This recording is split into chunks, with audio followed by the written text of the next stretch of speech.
প্রিয় ভাইয়েরা, আমি বলেছিলাম যে একদল খেয়ে গিয়েছে আর একদল খাওয়ার জন্য রেডি হয়ে আছে। তো কোনো দল এটা নিয়ে কোনো কথা বলল না। আপনারা এটাকে নিজের গায়ে যে মাখালেন, এটা ঠিক হয়নি। আর এই জাতীয় বার্তা যখন আমরা দেই, তখন যদি আপনি বলেন যে পারলে রাজনীতিতে আসেন, পারলে দল করে দেখান, এটা হইল? তো যশোরের প্রোগ্রামের এক ভিডিওর পেছনে আমাদের কিছু দিনী ভাইরা 6 বছর আগের এক অডিও ব্যাকগ্রাউন্ডে জুড়ে দিয়ে বিভ্রান্তি ছড়ানোর জন্য সোশ্যাল মিডিয়াতে ছড়িয়ে দিয়েছে। তো তাদের প্রতিও আমাদের কোনো রাগ নাই, ক্ষোভ নাই। তারা হয়তো দিনই তাকাদা থেকেই করেছে। বিশাল মাঠ, আমি তো বাংলাদেশের অলমোস্ট অধিকাংশ জেলায় গিয়েছি। এই এমসি কলেজের ময়দানের মতো মাঠ আমার চোখে আর পড়ে নাই বাংলাদেশ।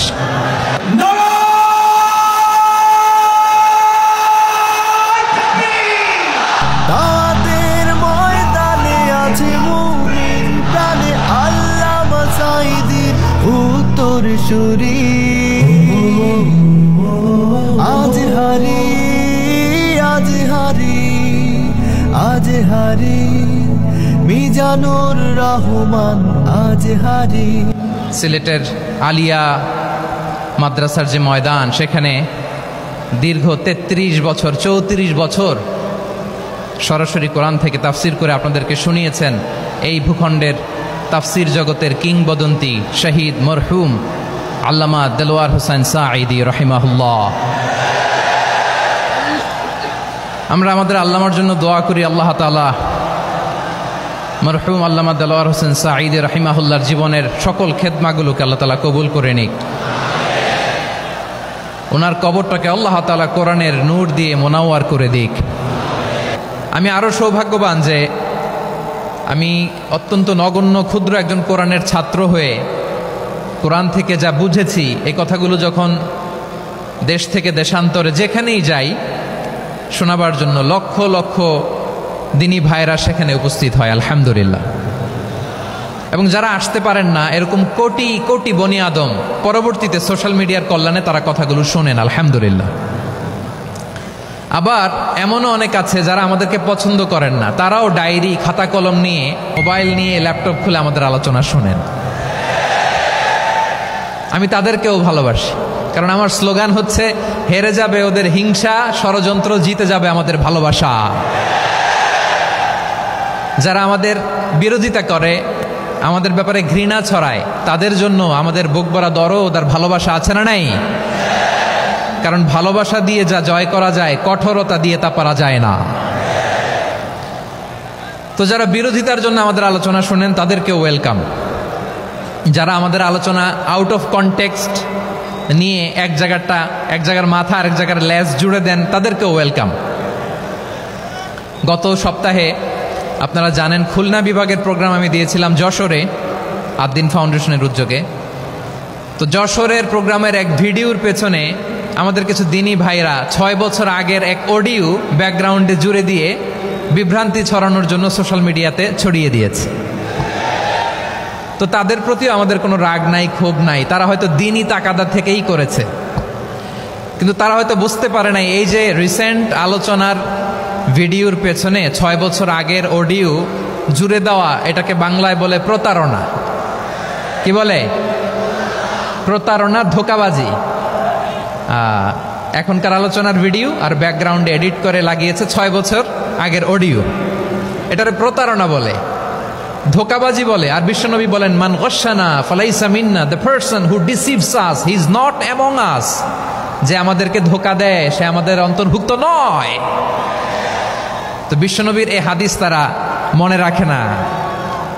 তো এই জন্য শুধু বিশ্বনবীর প্রতি সাল্লাল্লাহু আলাইহি ওয়াসাল্লামের প্রতি সেরেফ ভালোবাসা আপনাকে বাঁচাতে পারবে না যদি বিশ্বনবীর আদর্শ আপনি গ্রহণ না করেন। তার জলজান্ত প্রমাণ আবু তালেব বিশ্বনবীকে অনেক ভালোবেসেছেন আলাইহিস সালাতু ওয়াসসালাম। পলিটিক্যাল শেল্টার, ফিনান্সিয়াল শেল্টার, সব ধরনের শেল্টার তিনি দিয়েছেন, কিন্তু বিশ্বনবীর আদর্শ মানেন নাই। মুক্তি মিলবে? হ্যাঁ, আওয়াজ করে বলেন, আবু তালেবের কি মুক্তি মিলবে? তাহলে সেরেফ ভালোবাসা আপনাকে বাঁচাতে পারবে। ভালোবাসার পাশাপাশি বিশ্বনবীর আদর্শকে মেনে নেওয়ার দরকার আছে না নাই? তো যারা এই সমস্ত কাজ করেন আমাদের ভাইয়েরা, তাদের জন্য আল্লাহ তাআলার কাছে আমরা হেদায়েতের দোয়া করি। আবার আমি দেখেছি আমার গত সপ্তাহের যশোরের আলোচনার একটা লাইনকে কেন্দ্র করে আমাদের অনেক রাজনীতিবিদ বন্ধুরা অনেক ক্ষুব্ধ প্রতিক্রিয়া দেখাচ্ছেন। ওই কথাকে নিজেদের গায়ে টেনে নিজেদের গায়ে মেখে ওনারা ক্ষুব্ধ হয়েছেন। প্রিয় ভাইয়েরা, আমি বলেছিলাম যে একদল খেয়ে গিয়েছে আরেক দল খাওয়ার জন্য রেডি হয়ে আছে। তো এখানে কি আমি কোনো দলের নাম বলেছি? বাংলাদেশে 48টা প্রায় নিবন্ধিত রাজনৈতিক দল, কোনো দলের নাম আমি বলিনি। কথাটাকে আমি জেনারেল রেখেছি। দায়ীদের বৈশিষ্ট্যই এটা, দায়ীরা জেনারেলি কথা বলে, যার যেই মেসেজ নেয়ার তারা সেখান থেকে নিয়ে নেয়।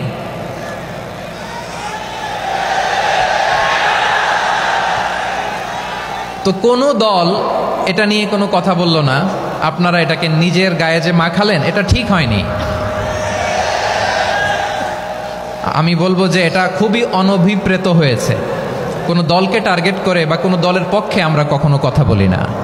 আমরা কোরআনের পক্ষে কথা বলি, ইসলামের পক্ষে কথা বলি, ঠিক কিনা বলেন? সো একটা জেনারেল কথাকে যদি আমার রাজনীতিবিদ বন্ধুরা নিজেদের গায়ে মাখেন, ক্ষুব্ধ প্রতিক্রিয়া জানান, এতে করে সাধারণ জনগণের কাছে একটা নেগেটিভ মেসেজ যাবে ওনাদের ব্যাপারে। এটা হোক আমরা চাই না। এদেশের যত এই যে আমার ভাইয়েরা, এই যে তো আমার প্রিয় রাজনীতিবিদ বন্ধুদের আমি বলবো, কথাটা ছিল ভেরি জেনারেল, এটা নিজেদের গায়ে মাখানোর কোনো দরকার নাই। আমরা এই যে এক্সিস্টিং যে রাজনৈতিক চর্চা, এটা থেকে আমরা বেরিয়ে আসতে চাই।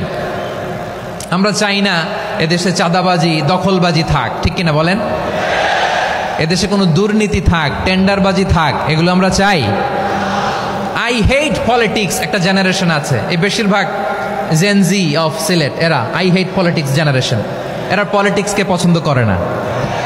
তো কেন করে না, এর দায়ভার আমাদের আছে না নাই? আছে। এবং আমরা দেখেছি ক্ষমতার পালাবদল যখন হয়, এক সরকার যায় আরেক সরকার আসে, তখন দুর্নীতির ফিরিস্তি আমরা জানতে পারি, এর আগে জানতে পারি না। প্রতিটা দলের ভেতরেই আমরা এই বাজে চর্চাটা দেখেছি।